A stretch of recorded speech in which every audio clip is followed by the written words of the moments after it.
So who should be the next CEO of Apple? Apple have got my attention here. They posted the photos that made it real easy for us to see here.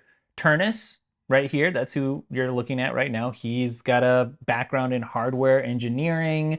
And even though Craig Federighi is arguably more popular, maybe the most popular figure over at Apple, a lot of people see Ternus as the most logical choice. I want to give you my thoughts on this, and I also want to get your thoughts on this. This is an important thing because really, like in the big picture, Apple is a company, we shouldn't really care about Apple and their profits and all that stuff. We should care as consumers about Apple making stuff that we actually want to buy, meaning that it's useful and valuable to us and the lives that we lead and the work that we do. That said, it does kind of matter who the CEO is.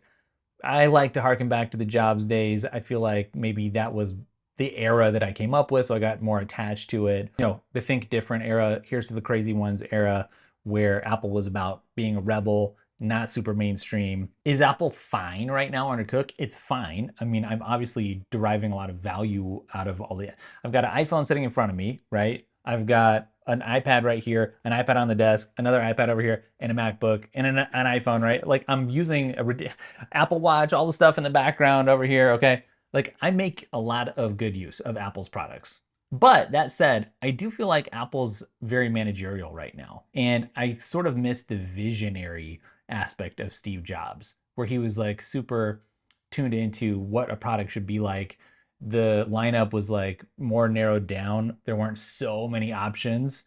You know, it was more focused, it felt like. And I do feel like a little bit Apple has sort of adopted the mentality of, well, how do we grow? How do we make more money? And a lot of it comes down to subscriptions and yeah. So I don't know. Whoever it is, I don't really care if it's Ternus or Craig or somebody else. My personal belief and wish is that I wish that it would be somebody who was super visionary. And maybe I'm wishing for something that can't ever exist again because I think Steve was like a very one of a kind sort of a person. If you're new to Daily Tech, you gotta check out the newsletter. It comes out on Fridays. It's free. It'll keep you up to date on everything you need to know about Apple, tech, AI in a way that doesn't waste your time. And there's some free wallpaper. Why wouldn't you want free wallpaper every week? Here's what it looks like this week. Make sure to get subscribed. It's linked up down below. You should also check out The Great Onboarding. That's my course company. I've got so many cool courses, productivity course, freeform course, pro iPhone video essentials, and lots more. Also linked up down below. Check out the feedback. People are loving these courses. So get in there today. I don't really have a preference, honestly, between the two of these guys. I don't know either of them, never met them in person or anything like that. I think Ternus is probably luckier in that his age just lines up better with when Cook is probably going to retire versus Federighi. But, you know, he's more involved with the hardware, which is a core part of Apple. And a lot of people say that he has managerial characteristics similar to Cook,